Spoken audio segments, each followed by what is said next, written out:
कम से लोगों को, कहीं से 2, कहीं से 3, कहीं से 1 परिवार, कहीं से 2 परिवार, कहीं से 10 परिवार, कहीं से अकेला उसने अपने लिए अलग कर रखा है।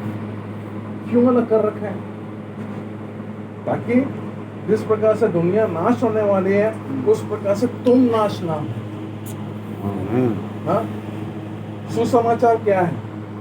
सुसमाचार बनने से अच्छी खबर, अच्छा समाचार। क्या है अच्छा समाचार? दुनिया को देख लो, अपने देश को देख लो। पिछले बार जब चुनाव हुए थे महाराष्ट्र में, जिस पार्टी का बहुमत था वो सरकार नहीं बना पाई। इस बार सुना था कि फलाने पार्टी की बहुमत है और दिखाने अब फिर बैठे शासन करने के लिए। ये सब तरीके हैं लोगों को उल्लू बनाने के।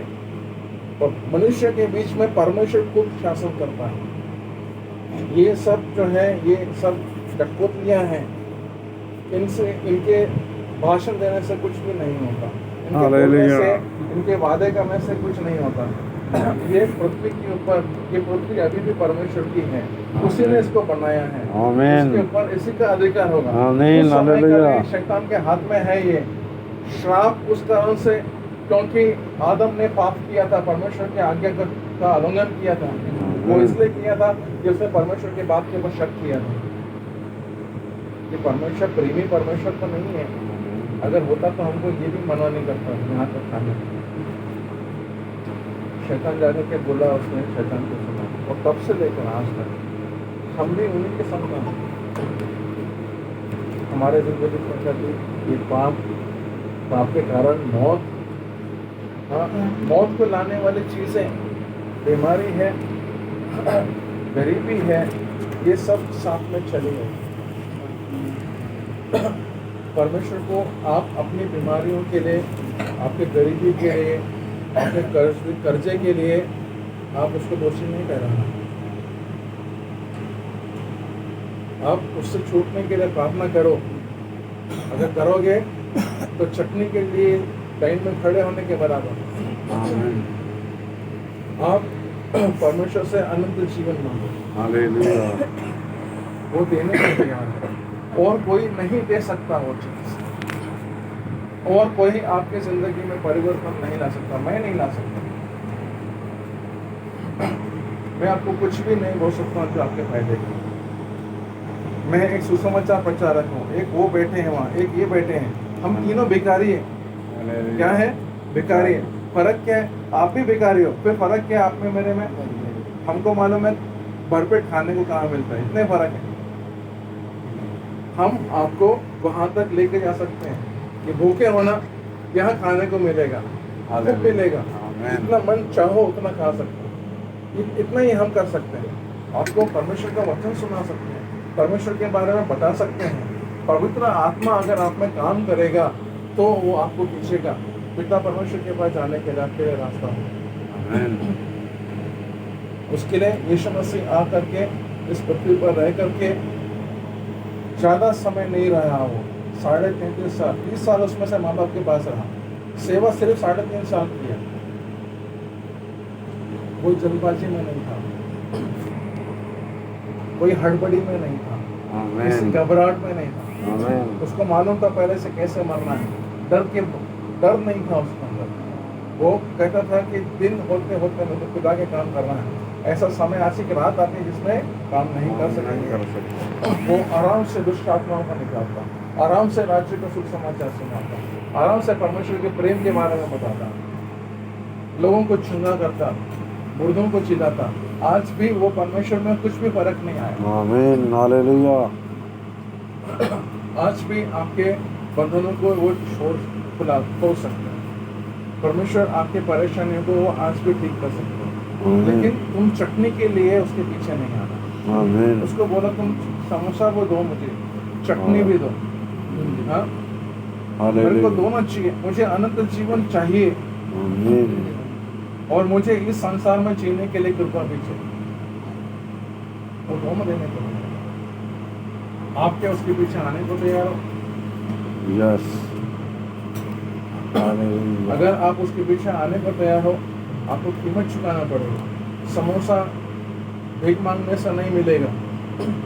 आप 10 रुपये दान करके आओ, फिर समोसे वाले को बोलो मैंने अनाथ आश्रम में दान किया है, मैंने विधवाओं को खिलाया है, मैंने गाय को खिलाया, बहुत अच्छी बात है, इसलिए तुम मेरे को समोसा दे दो। वो नहीं देगा, तो बोलेंगे इसके 10 रुपये दे, मैं तुम्हें समोसा देता हूँ। है कि नहीं? ऐसा ही है ना सिस्टम? हाँ ऐसा ही है। हाँ, आपको उसके लिए कीमत चुकाना पड़ेगा। क्या कीमत चुकाना पड़ेगा?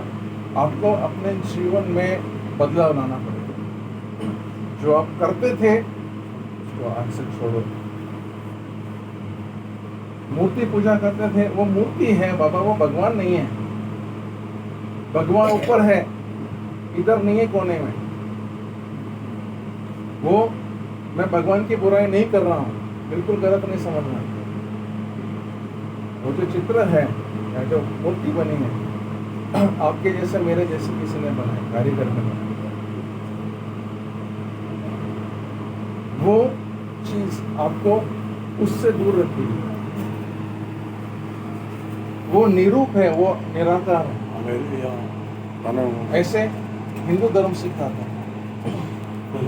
बाइबल ऐसा लिखा है कि उसने उसके समानता में और स्वरूप में हमको बनाया। मेरे 2 हाथ है तो उसको भी 2 हाथ है, मेरा एक सिर है तो उसको भी एक सिर है, मेरे 2 पाँव आपके 2 पाँव जैसे है उसको भी एक 2 पाँव है। जैसे मुझ में आत्मा प्रधान शरीर है, उसमें भी आत्मा प्रधान शरीर है।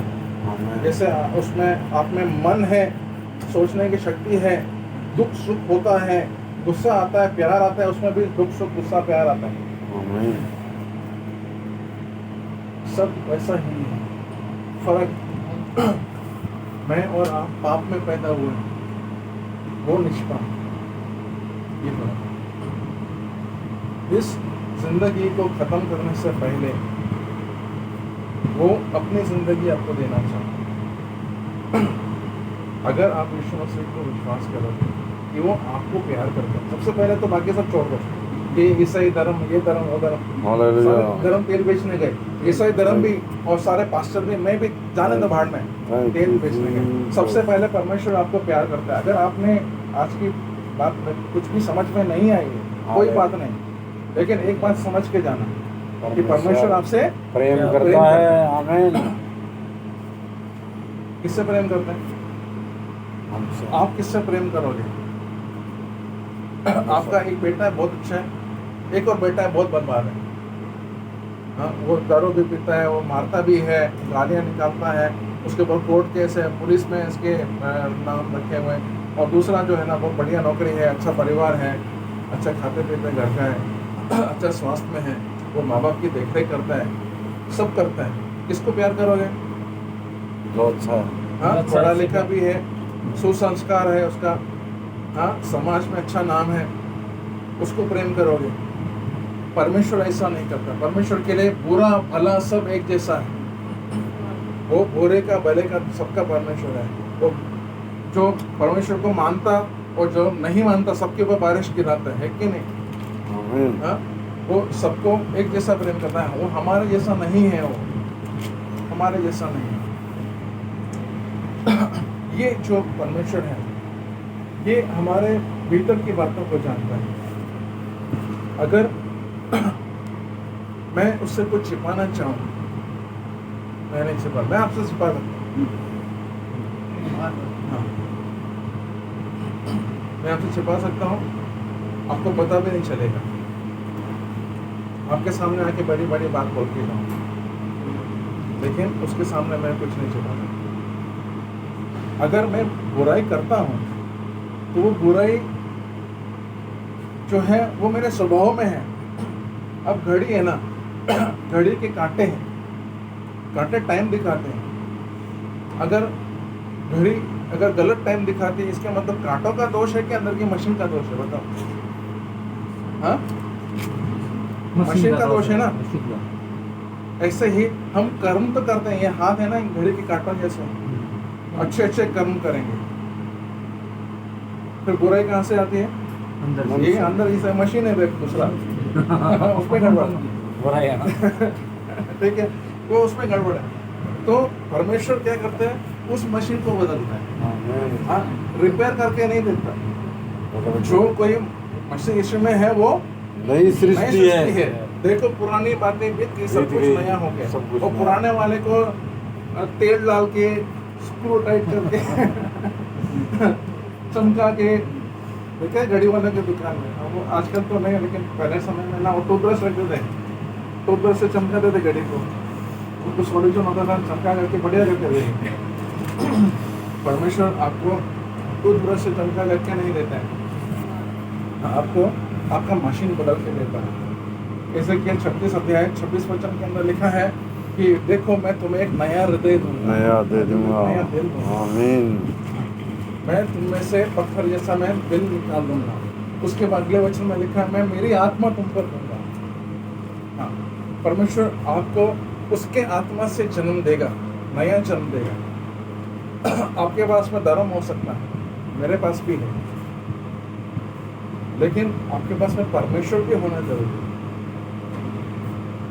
धर्म होने से नहीं चलता। एक बाइबल में एक आदमी था निकोदेमस नाम का, उसके पास में धर्म था, उसके पास में परमेश्वर नहीं। उसको यीशु मसीह ने बोला कि तुझे नया जन्म लेना है। वो बोला कैसे होगा, मैं तो इतना बुढ़ा हो गया, मैं क्या माँ के पेट में वापस जाऊँगा क्या? बोला नहीं, जो शारीरिक है वो अपने बातों को नहीं समझ सकता। हम शारीरिक हैं, हम शारीरिक रूप से पैदा हो गए। हाँ, परमेश्वर की आत्मा से कहिए कि क्या पता नहीं आज क्या सुनते गए हमें, लेकिन आपको एक बात बताता हूँ, परमेश्वर का वचन कभी भी व्यर्थ नहीं जाएगा। अगर आप दोबारा इधर नहीं आओगे तभी भी परमेश्वर का वचन व्यर्थ नहीं जाएगा। वचन में लिखा है कि जैसे आकाश से बूंदें गिरती है और पृथ्वी के ऊपर गिरने के बाद में वो बीज में से पौधा निकलती है, उसी प्रकार से परमेश्वर का वचन भी है, वो खाली लौट करके नहीं जाता।